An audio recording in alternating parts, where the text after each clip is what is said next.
Hey, welcome to the Huntsville Hustle podcast, where we share stories of great growth greatness right here in the Rocket City. Today's guest, it's me. You don't see anyone else, do you? So I thought I'd do an episode real quick. Since we're coming up on 50 episodes, it's probably one you should have done in the beginning, but kind of some frequently asked questions we get, and also a little bit more about the show, why we do it, what's going on here, in case you want to know. Also, because I had to reschedule some guests. So here we are. So anyway, who are you? Good question. So I'm a native Huntsvillian. I'm one of those. They're around. You'll see us every now and then. So I grew up here, moved a couple other places as a kid, lived in Germany for a couple of years, Virginia. This is home, made my way back here. Mountain Gap Elementary School, Challenger Middle School, Grissom High School, Calhoun Community College when it was a hallway at the mall right next to Toys R Us. And then I went to Auburn, graduated from there, got a job on the Arsenal, started my business on the side a few years after that. And here we are 16 years later. I've had a business for 16 years, some of those even successfully. Real business owners know. But yeah, that's kind of the thing. So I started that kind of my business on the side when I was still working on the Arsenal and just grew it from there. And so here we are. Like I said, man, 16 years, it's hard to believe. Along the way, become a best-selling author, started a couple podcasts, won the best trainer in Huntsville multiple times, best gym in Huntsville multiple times.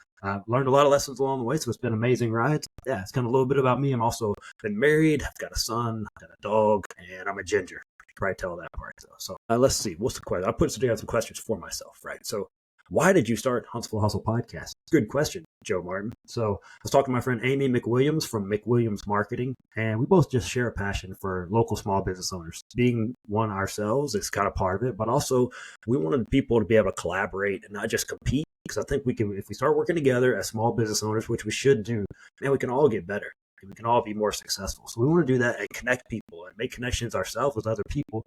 I was in B&I for several years, and I enjoyed that part of it, just meeting other small business owners, learning their why, what they do, why they do it, all those good things. So it's just about uplifting small business owners. Hey, it can be tough out there.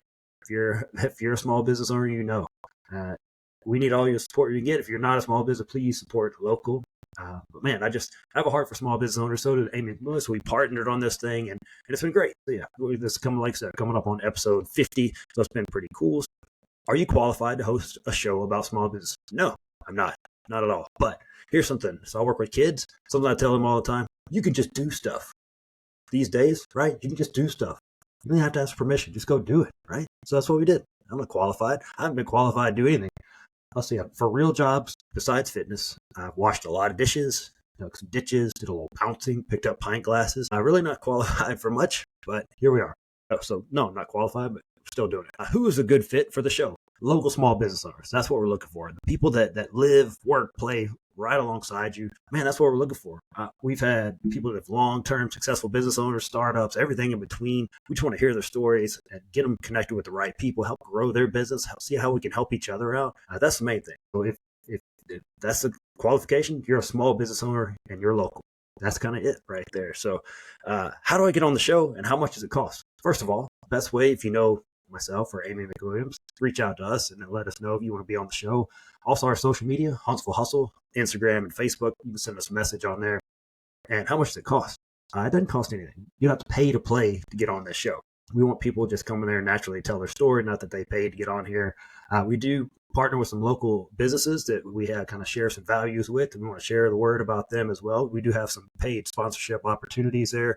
But for the guests, they don't pay to get on here. We just want them to come on here and share their story. So you don't have to pay to play. When the episodes come out, like clockwork, every Tuesday. Now, this isn't one of those good clocks you can depend on, but it will come out on a Tuesday. Usually it's 6 a.m. on a Tuesday.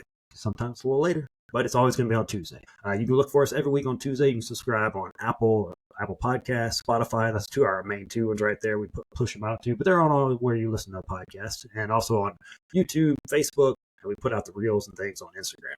But every Tuesday, you're going to see us. How long is each episode? 20 to 30 minutes is the goal. Try to get there. We want to be respectful of the business owner's times as well as our own. So, and then you as a listener / watcher, attention spans ain't what they used to be, are they? So if we got the 20, 30-minute episode, we bust out clips from there. But typically, if we're going to do a quick intro, we'll do the interview, do some rapid-fire questions, and close it up. Try to get some good meat in there, not just rambling and things like that. So that's kind of the deal. So 20 to 30 minutes, get them in there, get it done. So what's the process for turning an episode into other content? So I'll tell you what we do. We record right now on this thing called Riverside. That's what we're using right now. It's kind of like Zoom, a little bit fancier than that. Recorded on that. We put the full episodes on YouTube, Facebook, and then out on the podcast. We use Spotify for a podcast for the main deal, and then it shoots it out from there. And then from there, Riverside will break out these little clips at 60 to 90 seconds we use on Facebook and on Instagram. Very helpful. If you're looking for a solution on those, it costs a little bit, not too bad, since one of the cheaper ones I found. I recommend Riverside. I can take you more about it. If you're looking to start a podcast, you want to use something different, holler at me. We can talk about it, but I like it. And from there, we just share from that. So that's pretty good. So been with the shorts on YouTube do well, and the Reels doing good on Instagram. We get a pretty good amount of listeners as well as far as the podcast. What's your favorite behind the scenes story from production? So I gotta tell you, I'm not gonna tell you which episode. Maybe you can do like a little scavenger hunt. But there was an episode where my office chair that I was sitting in slowly started sinking down. So I'm about 6'2", at least at one time I was. And then by the end of this episode, I was about 5'1". So I slowly started disappearing from the screen.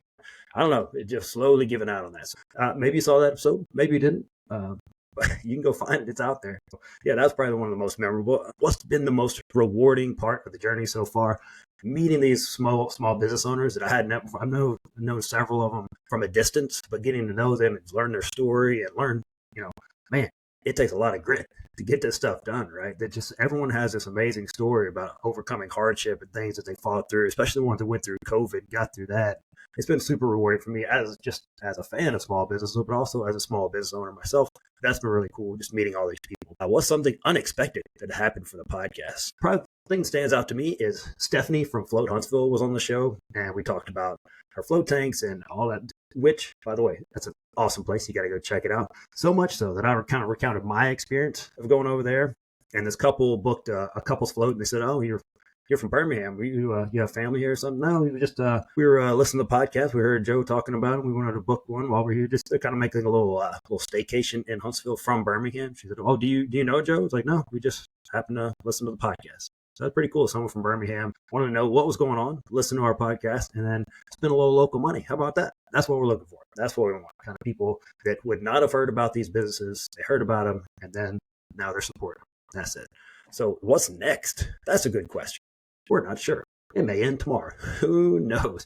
But I do want to do some networking events done differently, not just one of these where people are just making it rain, business cards, something like that, something that's of value for people for business owners who get out there that want to help each other, not just grow their own business. Obviously, that's part of it, but they want to help out people in the community, deals like that. That's what we're looking for. Also, to get more back involved in the audience, the local audience right there, give back to charities and things like that. So, got some big plans on the horizon, trying to make those happen. If you're listening right now, if you've been listening and supporting the show, thank you.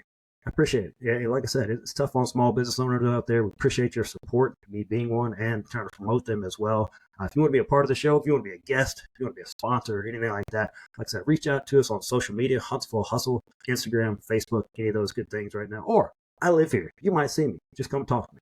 You know this ginger beard out there in the world. If I don't have my hat on, I'm bald, so just look for that. Shiny head, so look for that. But hey, keep it up. Keep supporting these local business owners. They need you. I need you personally. So thank you for that. And keep tuning in. Let's keep this thing rolling. Let's keep supporting each other. We'll see you guys next week on the Huntsville Hustle podcast.